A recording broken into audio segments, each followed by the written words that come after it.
ನಮೋ ಸಿದ್ಧಾಣ. ಎಂದಿನಂತೆ ಇಂದು ಕೂಡ ನಾವು ಪೂಜ್ಯ 105 ಕ್ಷುಲ್ಲಕ ಧ್ಯಾನ ಸಾಗರ ಮಹಾರಾಜರ ಸನ್ನಿಧಾನದಲ್ಲಿ ಕುಳಿತುಕೊಂಡು ಒಂದಷ್ಟು ಧರ್ಮದ ವಿಚಾರವನ್ನು ಕುರಿತಂತೆ ಸ್ವಾಧ್ಯಾಯವನ್ನು ಮಾಡ್ತಾ ಇದ್ದೇವೆ. ಕಳೆದ ಕೆಲವಾರು ದಿನಗಳಿಂದ ನಾವು ಗುಣಸ್ಥಾನಗಳನ್ನು ಕುರಿತಂತೆ ವಿಚಾರಗಳನ್ನು ಪೂಜ್ಯರಿಂದ ತಿಳಿದುಕೊಳ್ತಾ ಇದ್ದೇವೆ. 4ನೆಯ ಗುಣಸ್ಥಾನವನ್ನು ಕುರಿತಂತೆ ಬಹಳ ವಿಶೇಷವಾದಂತಹ ಚರ್ಚೆಗಳನ್ನು ನಾವು ಮಾಡ್ತಾ ಇದ್ದೇವೆ. ನಮ್ಮ ಕಳೆದ ಎಪಿಸೋಡ್ನಲ್ಲಿ ನಾವು ಬಹಳ ಒಂದು ಮಹತ್ವವಾದಂಥ ಒಂದು ವಿಚಾರವನ್ನು ಕುರಿತಂತೆ ತಿಳಿದುಕೊಳ್ಳೋ ಪ್ರಯತ್ನವನ್ನು ಮಾಡಿದ್ವಿ.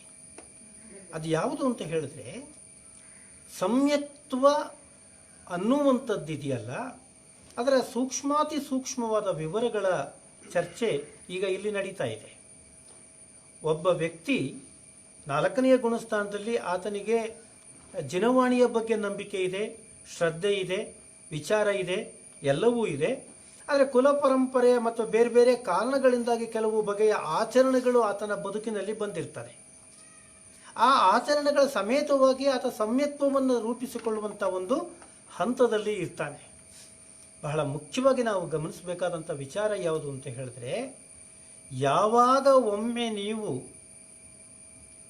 ಯೋಗ್ಯವಾದಂತಹ ಗುರುವಿಗೆ, ಯೋಗ್ಯವಾದ ಶಾಸ್ತ್ರಕ್ಕೆ, ಯೋಗ್ಯವಾದ ದೈವಕ್ಕೆ ಶರಣು ಹೋಗ್ತಿದೆಯೋ, ಆಗ ಎಚ್ಚರಿಕೆಯಿಂದ ನಾವು ಗಮನಿಸ್ಕೊಳ್ಬೇಕಾದಂಥ ಒಂದು ಮಾತು ಯಾವುದು ಅಂತ ಹೇಳಿದರೆ, ಎಲ್ಲಿಯ ತನಕ ನಮಗೆ ನಮ್ಮ ಮನಸ್ಸಿನಲ್ಲಿ ಸಂಶಯ ಇತ್ಯಾದಿಗಳು ಇರ್ತದೆಯೋ ಅಲ್ಲಿ ತನಕ ನಾವು ವಿಚಾರವನ್ನು ಮಾಡಲಿಕ್ಕೆ ಹೋಗ್ತೇವೆ, ಚರ್ಚೆಯನ್ನು ಮಾಡಲಿಕ್ಕೆ ಹೋಗ್ತೇವೆ, ಪ್ರಶ್ನೆಗಳನ್ನು ಕೇಳ್ತೇವೆ, ಪ್ರಶ್ನೆಗಳಿಗೆ ಉತ್ತರವನ್ನು ಆಚಾರ್ಯರ ಮೂಲಕವಾಗಿ, ಶಾಸ್ತ್ರಗಳ ಮೂಲಕವಾಗಿ ಪಡೆದುಕೊಳ್ಳುವ ಕೆಲಸವನ್ನು ಮಾಡ್ತೇವೆ. ಆದರೆ ಯಾವುದೋ ಒಂದು ಹಂತದಲ್ಲಿ ನಮ್ಮ ಮನಸ್ಸಿಗೆ ಒಂದು ಖಚಿತವಾದಂಥ ಒಂದು ಜ್ಞಾನ ಬರ್ತದೆ.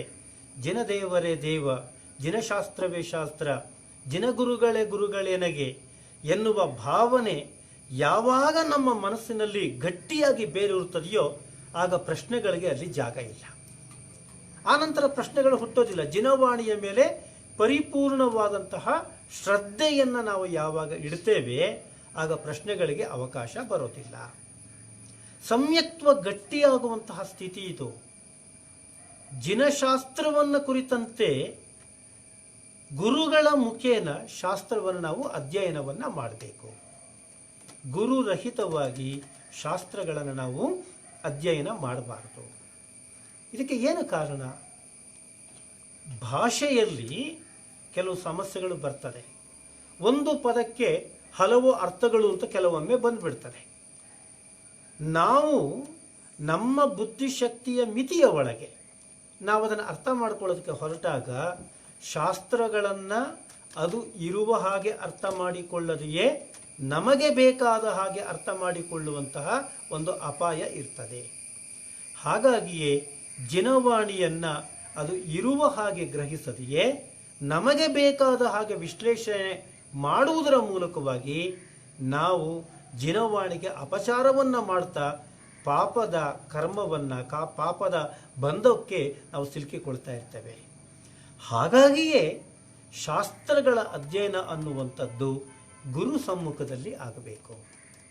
ಗುರುಗಳ ವಾಣಿಯನ್ನು ನಾವು ಅನುಸರಿಸಬೇಕು.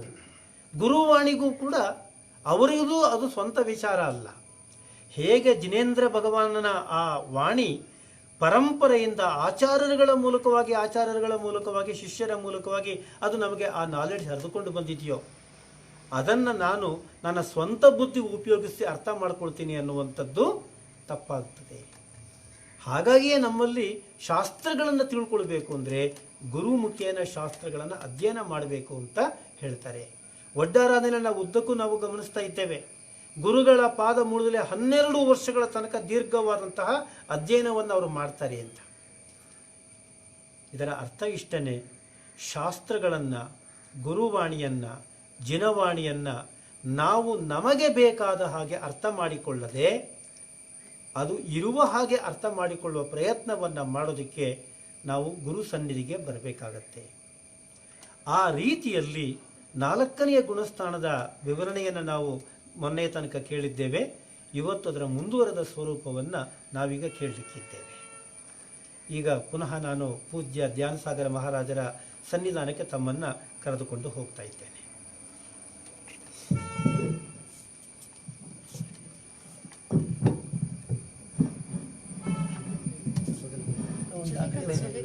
उल्टा उल्टा बोल रहे हैं वो कर लो इसको यहाँ ಕಲ್ ನಿನ್ನ ಅದು ಚೇಂಜ್ ಆಯ್ತು ಮತ್ತೆ ನನ್ನ ಕಲ್ಲರ್ ನೋಡಿ.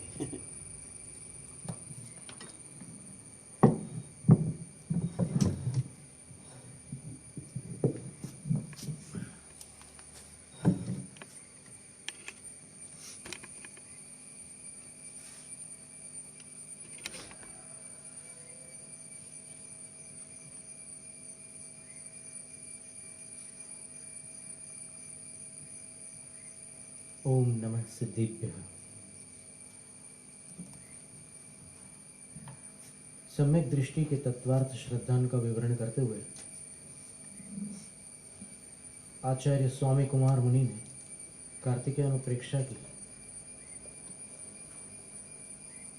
गाथा क्रमांक 311 से 9 गाथाओं तक बड़ा सुंदर वर्णन किया है। उनमें से 3 गाथाएं अपन ने अभी इस स्वाध्याय श्रृंखला में सम्मिलित की थी, उनका स्वाध्याय अपन कर चुके थे। पहली गाथा ये थी कि वस्तु का स्वरूप अनेकांतमय है और अनेकांतमय वस्तु स्वरूप को सप्त भंगों के माध्यम से, अब सप्त भंगों को अपन स्याद्वाद सप्तभंगी कहते हैं, इसलिए स्याद्वाद के माध्यम से अनेकांत को समझना है। वस्तु अनेकांतात्मक है, उसका वर्णन स्याद्वाद कहलाता है। वस्तु स्याद्वाद नहीं है, वस्तु का वर्णन स्याद्वाद। वाद शब्द का अर्थ वचन प्रणाली है, तो अनेकांत को समझाने वाली वचन प्रणाली स्याद्वाद के अतिरिक्त अन्य नहीं है। इसलिए अनेकांत और स्याद्वाद से, अनेकांत को स्याद्वाद से समझकर स्वीकार करता है, उसको अपनी श्रद्धा में धारण करता है। कौन? सम्यक दृष्टि। ये पहली बात। और साथ साथ में स्याद्वाद शैली को प्राप्त करने के बाद वो लोगों के प्रश्नों का भी उत्तर भिन्न भिन्न दृष्टियों से देने में समर्थ हो जाता है कि ये इस अपेक्षा से ऐसा है, उस अपेक्षा से वैसा है। वस्तु अस्थि रूप भी है, नास्ति रूप भी है। वो समझा सकता है कि जीव स्पर्श, रस, गंध, वर्ण, आकार और लिंग रहित है और वही जीव चेतना सहित है। तो है और नहीं है, दोनों धर्मों को लेकर के वो स्याद्वाद के माध्यम से लोगों के प्रश्नों का उत्तर देता है और व्यवहार में भी प्रवृत्ति करता है। लोक व्यवहार लौकिक व्यवहार कहलाता है और आत्म व्यवहार पारलौकिक व्यवहार कहलाता है। तो लौकिक व्यवहार भी वो स्याद्वाद के माध्यम से चला लेता है और पारलौकिक व्यवहार भी स्याद्वाद के माध्यम से चला लेता है। वो जानता है कि जीव अजर, अमर, अविनाशी है, फिर भी वो जीवों की रक्षा करता है। ये कैसे संभव है? जो अजर, अमर, अविनाशी है उसको रक्षा की अपेक्षा कैसे हो सकती है? चींटी के ऊपर पैर रख दो, शरीर छूट जाएगा, आत्मा तो मरेगी नहीं। पर नहीं, वो जानता है कि जीव अविनाशी है, जीवन नश्वर है। तो नश्वर जीवन का नाश करके मैं किसी को पीड़ा क्यों पहुंचाऊं? क्योंकि सबको अपना जीवन सर्वाधिक प्रिय होता है, जीवन से अधिक प्रिय और कुछ नहीं होता। तो फिर किसी के जीवन को मैं बुद्धिपूर्वक क्यों नष्ट करो। कोई निरपराध है, अब अपनी भूमिका के अनुसार उसकी प्रवृत्ति होगी। अविरत है तो अविरत जैसी प्रवृत्ति होगी, देश विरत है तो देश विरत जैसी प्रवृत्ति होगी, और विरत है तो फिर विरत जैसी प्रवृत्ति होगी। और सरल शब्दों में, अगर उसके पास अणुव्रत नहीं है तो वो जीव दया का पालन करेगा। अगर अणुव्रत है तो जीव दया के साथ में हिंसा के त्याग का संकल्प करेगा, स्थूल हिंसा के त्याग का संकल्प करेगा। संकल्प हिंसा छूट गई। और महाव्रत है तो स्थूल सूक्ष्म दोनों प्रकार की हिंसा का मन वचन काय और कृत कार्यत अनुमोदना से त्याग करेगा। अणुव्रत में भी मन वचन काय कृत कार्यत अनुमोदना से ही त्याग होता है, लेकिन केवल त्रस जीवों की संकल्प हिंसा का त्याग होता है, विरोधी हिंसा का त्याग नहीं होता, असंकल्पी हिंसा का त्याग नहीं होता, आरंभी हिंसा उद्योगी हिंसा का त्याग नहीं होता। तो वो भूमिका के अनुसार चलता है। तो व्यवहार में जो प्रवृत्ति और निवृत्ति है, प्रवृत्ति निवृत्त्यादि लक्षणों व्यवहार, प्रवृत्ति और निवृत्ति आदि है पहचान जिसकी, उसको व्यवहार कहते हैं। उसकी प्रवृत्ति के लिए भी वो स्याद्वाद और अनेकांत को ग्रहण करता है।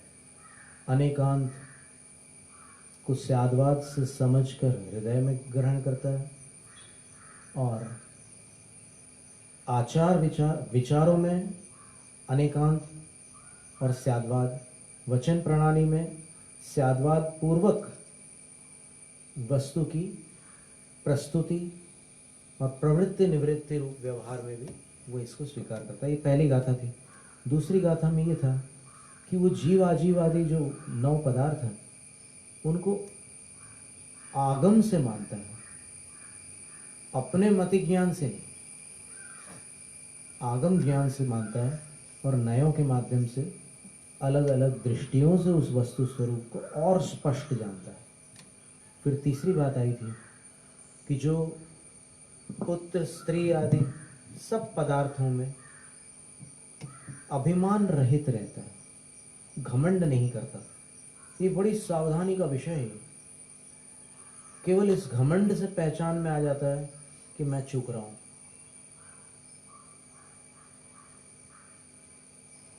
तो कितना भी वैभव संपन्न हो जाए, कितनी भी तरक्की हो जाए, कुछ भी मिल जाए, कितना भी पुण्योदय हो जाए, वो सम्यक दृष्टि नया कुव्वति गव्वम, गर्व से अपने आप को बचा के रखता है। अभिमानी नहीं हो सकता सम्यक दृष्टि। और अगर अभिमान आता भी है तो उस अभिमान के आवेश में वो किसी धर्मात्मा का तिरस्कार नहीं कर सकता, क्योंकि कर्मों की बड़ी विचित्र परिणति होती है।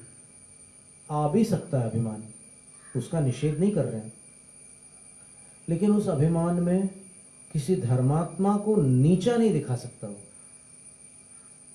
और यदि दिखा दे तो वो अपने ही धर्म को हानि पहुंचा देगा। जैसे बताया ना,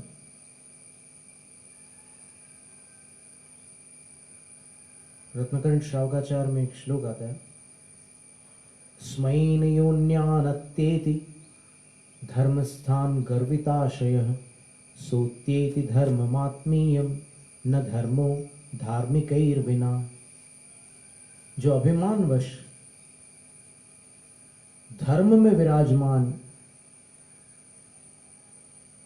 व्रतिजनों का अपमान करता है, वह अपने धर्म का अपमान करता है, क्योंकि धर्म धर्मात्मा के अतिरिक्त कहीं पाया नहीं जाता। धर्मात्मा का अपमान कर दिया तो धर्म का ही अपमान कर दिया। ओसम भावे भावधि, प्रशम, संवेग, अनुकंपा और आस्तिक्य, इन 4 भावों को वो भावित करता है, अनुभवति, उनका अनुभव करता है। कल उपशम की बात हुई थी, सद्य कृतापराधेषु क्षमा भाव। जिसने अभी अभी कोई गलत काम किया है उसको भी क्षमा कर देना, अगर आगम के कुछ आपको मिल जाए सूत्र या निर्देश।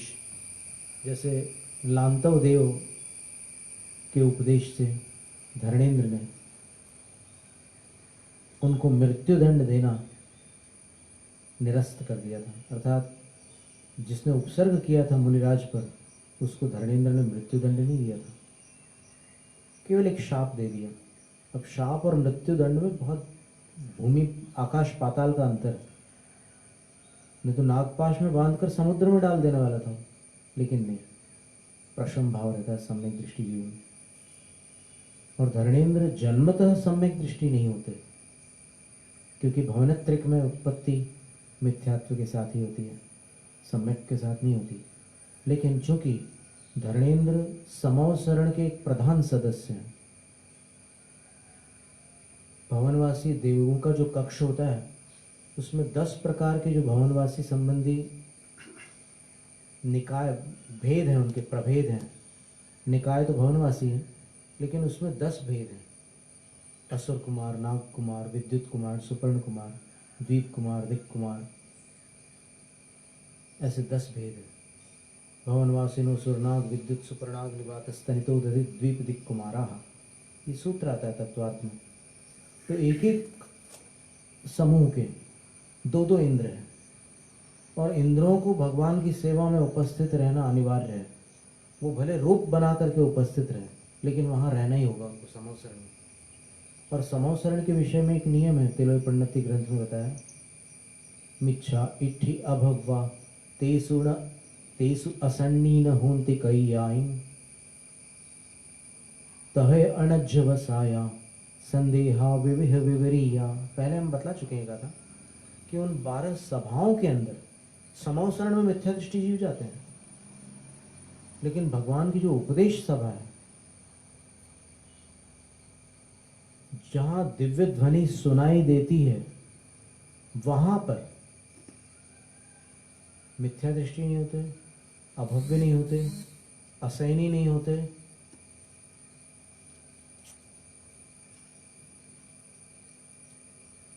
अरुचि वाले लोग नहीं होते, विपरीत धारणा वाले लोग नहीं होते, और संदेह करने वाले लोग नहीं होते। 3 गतियों के जीव होते हैं वहां पर, लेकिन ऐसे जीव नहीं होते। तो इससे स्पष्ट होता है कि वहां केवल सम्यक दृष्टि होता है। समवसरण की सभाओं में केवल सम्यक दृष्टि जीव होते हैं।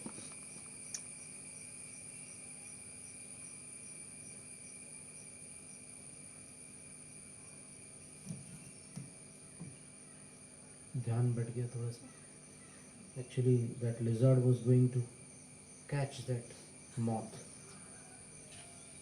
so for its protection we have to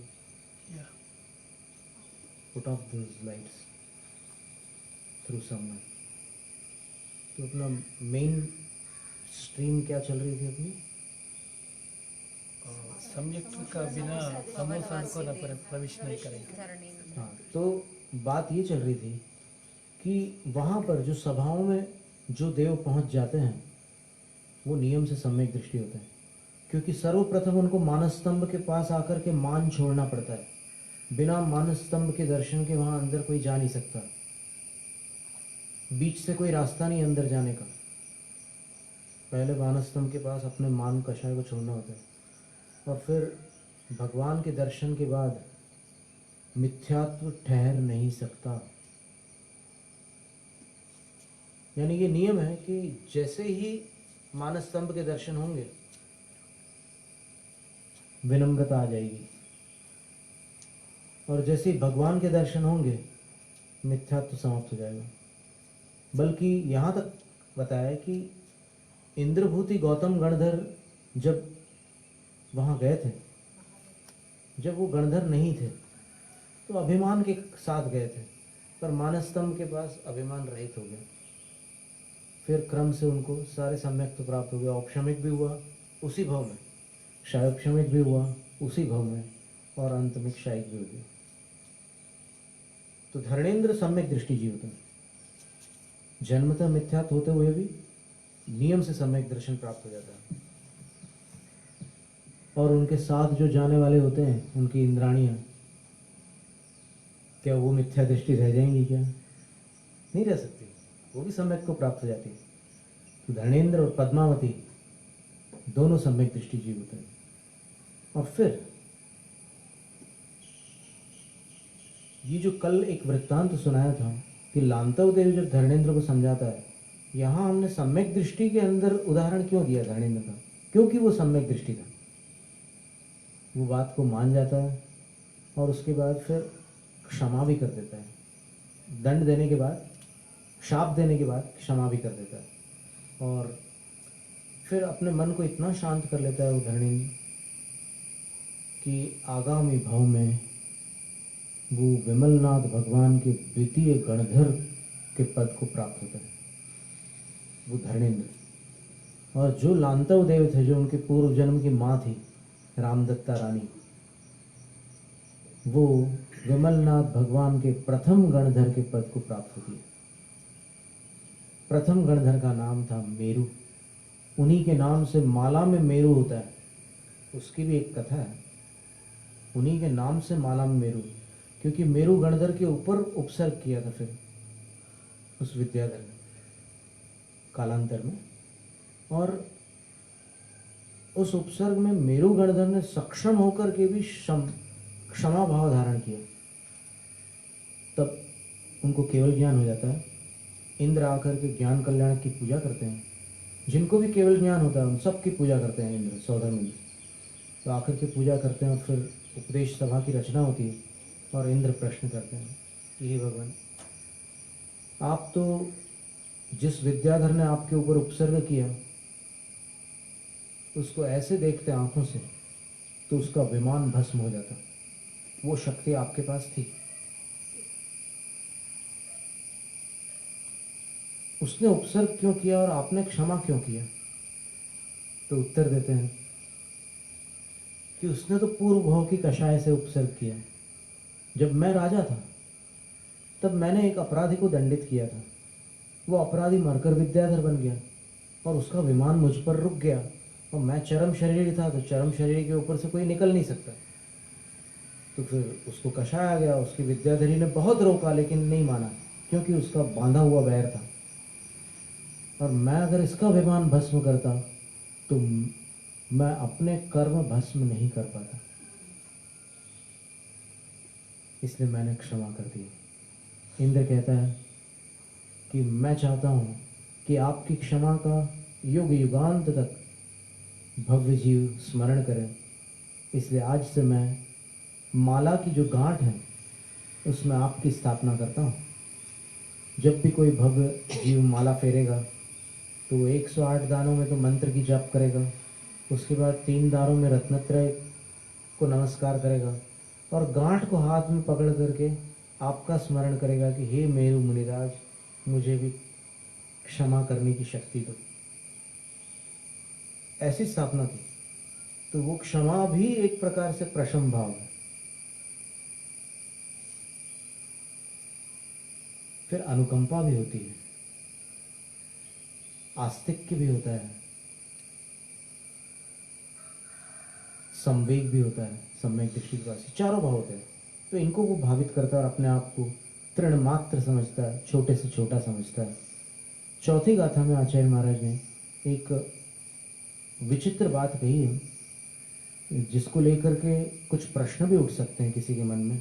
हम आपके सामने वो प्रश्न रखेंगे, आप सुनिएगा। आचार्य कहते हैं, विषया सत्तो विषया सव्वारंभेषु वट्टमाणुवि मोह विलासो एषु यदि संवमण्य देहेयम्। वो सर्वकाल विषयों में आसक्त हो सकता है सम्यक दृष्टि जीव। और आज तक सबने यही पढ़ा है कि सम्यक दृष्टि जीव के पास 8 अंग होते हैं सम्यक दर्शन के, और उन 8 अंगों में दूसरा अंग निकांक्षित अंग होता है। निकांक्षित अंग का अर्थ होता है सांसारिक सुखों की आकांक्षा न करना। अब जिसको सांसारिक सुखों की आकांक्षा नहीं होगी, वो सांसारिक सुखों में आसक्त कैसे होगा? और यहाँ आचार्य लिख रहे हैं कि वो सर्वकाल विषयों में आसक्त होता है सम्यक दृष्टि जीव। जब तक वो व्रती नहीं बना है, ये परिस्थिति है उसकी। व्रती बनने के बाद प्रथम प्रतिमा में संसार शरीर भोग निर्विण्ण, समंतभद्राचार्य महाराज ने लिखा है कि संसार शरीर और भोगों में वो अनासक्त होता है। प्रतिमा धारण करता है तब। इसका अर्थ यह है कि उससे पहले अनासक्त नहीं था। और यहाँ तो साफ लिखा है कि विषयासक्तो, विषया, और सया माने सर्वकाल विषयों में आसक्त है। तो प्रश्न ये है कि ये स्थिति है सम्यक दृष्टि की, तो फिर उसका निकांक्षित अंग कहाँ गया? और उसके बाद देखिए दूसरे चरण में क्या रखा है, सव्वारंभेषु वर्तमानो, सब प्रकार की आजीविकाएं वो कर रहा है जो उसके वर्ण के योग्य है, क्योंकि सम्यक दृष्टि जीव किसी भी वर्ण का हो सकता है। ये जरूरी नहीं है कि क्षत्रिय वर्ण में जन्मा हुआ जो सम्यक दृष्टि है वही सम्यक दृष्टि होगा और बाकी वर्ण में किसी को सम्यक दर्शन ही नहीं होगा, ऐसा नहीं है। सम्यक दर्शन ब्राह्मण को भी हो सकता है, क्षत्रिय को भी हो सकता है, वैश्य को भी हो सकता है, शूद्र को भी हो सकता है। तो सब प्रकार की आजीविकाओं में वो प्रवृत्ति करता हुआ भी आस्था क्या रखता है, ये महत्व की बात है। यहाँ आचार्य कह रहे हैं कि ये उसका जीवन हो गया, विषयासक्ति और आजीविकाएं दोनों में वो संलग्न है। लेकिन आस्था क्या है? ऐसो मोह विलासो, ये जो कुछ भी मेरे जीवन में चल रहा है ये मोह का प्रपंच है। भले दर्शन मोह नहीं है मेरे पास, पर कषाय रूप चारित्र मोह तो है। ये कषायों का ही विस्तार, ये राग द्वेष का परिणाम है जो मैं विषयों में आसक्त हूं और सब प्रकार की आजीविकाओं में संलग्न हूं। यदि राग द्वेष छूट जाए तो मैं भी आत्मकल्याण के मार्ग में आगे बढ़ जाऊं। इति, इसलिए सव्वम हेयम मंडदे, आरंभों को, परिग्रहों को, विषयों को अपनी श्रद्धा में वो हेय मानता है। हेय का अर्थ त्याज्य मानता है। आसक्ति भी है और त्याज्य रूप आस्था भी है। आचार्य समंतभद्र स्वामी ने तो लिखा है कि वो उस सुख को सुख मानता ही नहीं है। भले ही त्याग नहीं कर पाता, लेकिन उस सुख को सच्चा सुख नहीं मानता। वो जानता है कि सच्चा सुख संसार में भटका नहीं सकता। वो तो सांसारिक सुख सच्चा सुख हो ही नहीं सकता। सम्यक दृष्टि जानता है, कर्म पर वशे शांते दुःखैरन्तरितोदये पाप बीजे सुखे नास्था श्रद्धा नाकांक्षणा स्मृता।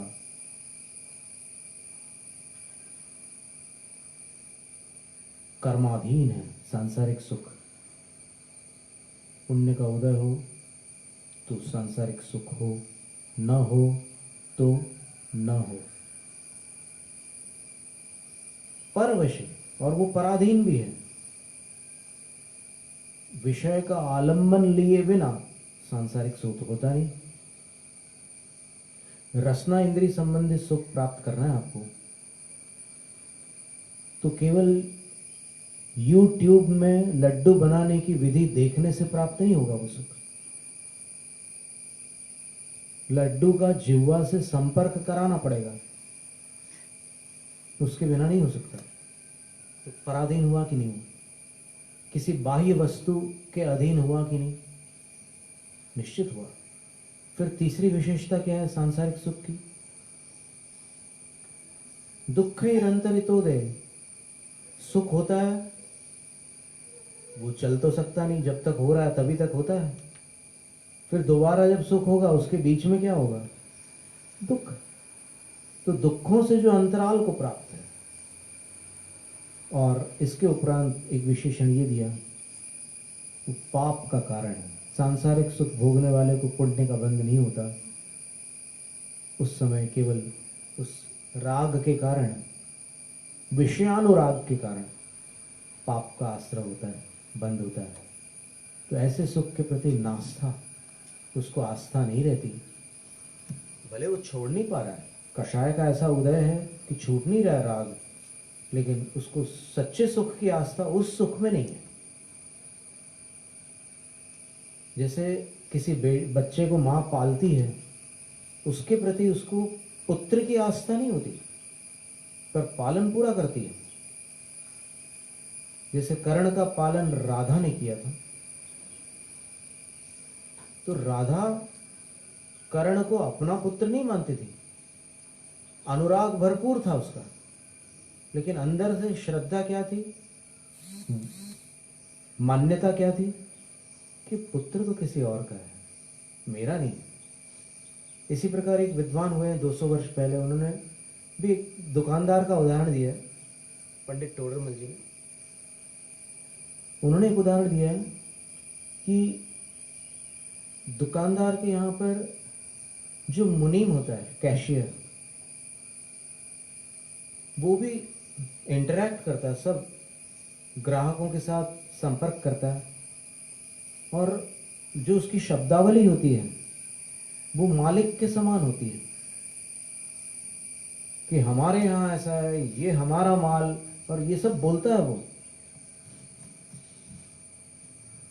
लेकिन जब अकाउंट्स को डिवाइड करता है तो अपने वेतन के अलावा बाकी सब मालिक को सौंप देता है।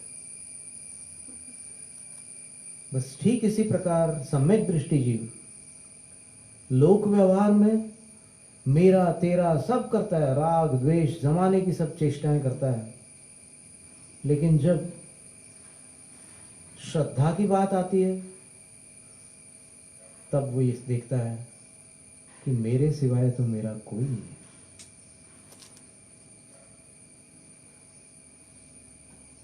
वो फिर वहां अपना पूरा हिसाब व्यवस्थित कर, मिथ्या दृष्टि में यही अंतर आता है, उसके दोनों हिसाब समान होते हैं।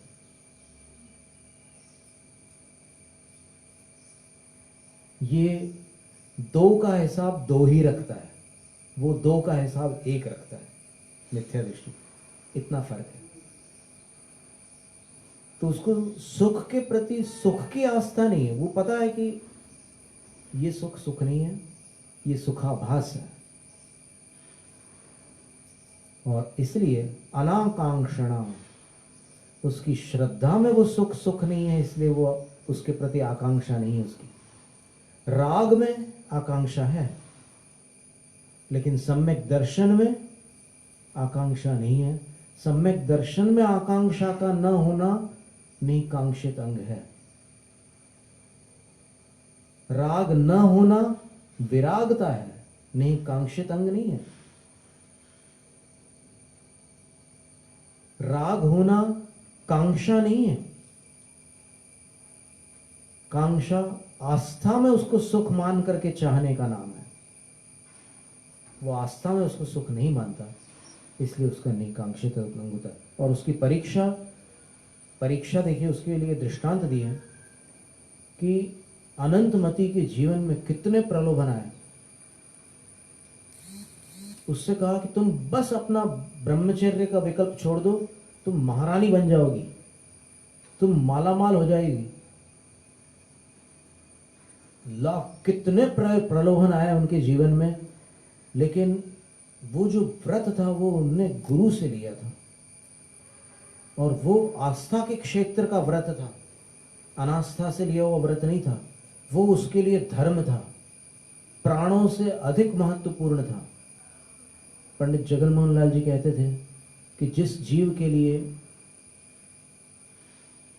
संसार गौण हो जाता है और धर्म मुख्य हो जाता है आस्था में, वो सम्यक दृष्टि है। भले क्रिया में संसार मुख्य दिख रहा है उसके जीवन में, लेकिन आस्था में जिसके धर्म मुख्य है और संसार गौण है, वो सम्यक दृष्टि है। तो अनंतमति ने अंत तक कितनी कठिन परीक्षाएं हुई, पर उसने अपना ब्रह्मचर्य नहीं छोड़ा। इसलिए नेकांक्षित अंग में उनका नाम आज भी शास्त्रों में लिखा हुआ है। फिर अंत में वो आर्यका माता जी के पास दीक्षा ले लेती। तो ये नेकांक्षित अंग का ये अर्थ है। एक सरल उदाहरण हम और देते हैं कि अगर कोई गरीब सम्यक दृष्टि वेतन लेकर घर लौट रहा हो और रास्ते में कोई घटना हो जाए, कोई उससे उसकी संपत्ति छीनने लग जाए, तो वो उसके लिए, अपने हक के लिए वो लड़ाई कर सकता है। यहाँ तक कि वो न्यायालय में जा करके एक छोटी सी धन राशि के लिए लंबी चौड़ी उठापटक कर सकता है। प्रश्न उठेगा कि सम्यक दृष्टि जीव है, फिर इतने से पैसों के लिए उसकी इतनी आकांक्षा क्यों है? निकांक्षित अंग कहाँ गया? लेकिन उसी सम्यक दृष्टि के लिए जब कोई लाखों करोड़ों का प्रलोभन देकर कहता है कि तुम जिन शासन को छोड़कर हमारे यहाँ आ जाओ, बड़े प्रतिभाशाली हो, तुम्हारे में इतनी क्षमता है कि तुम पूरे विश्व में डंका बजा सकते हो,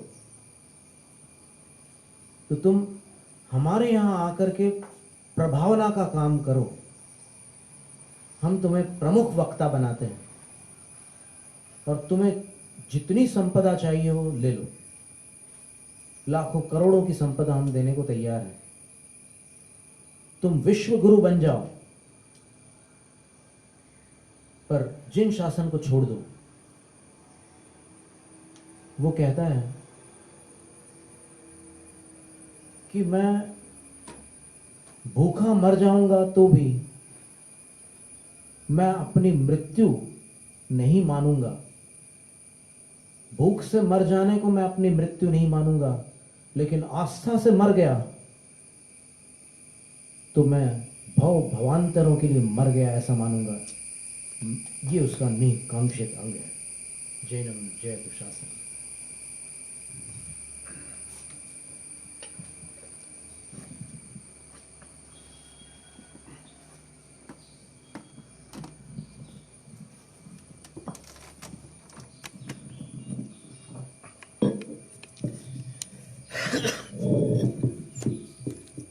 ಸಮ್ಯಕ್ತವನ್ನು ಕುರಿತಾದಂಥ ಬಹಳಷ್ಟು ಸೂಕ್ಷ್ಮವಾದಂತಹ ವಿಚಾರಗಳನ್ನು ಇವತ್ತು ಪೂಜ್ಯರು ಪ್ರಸ್ತಾಪವನ್ನು ಮಾಡ್ತಾ ಇದ್ದಾರೆ.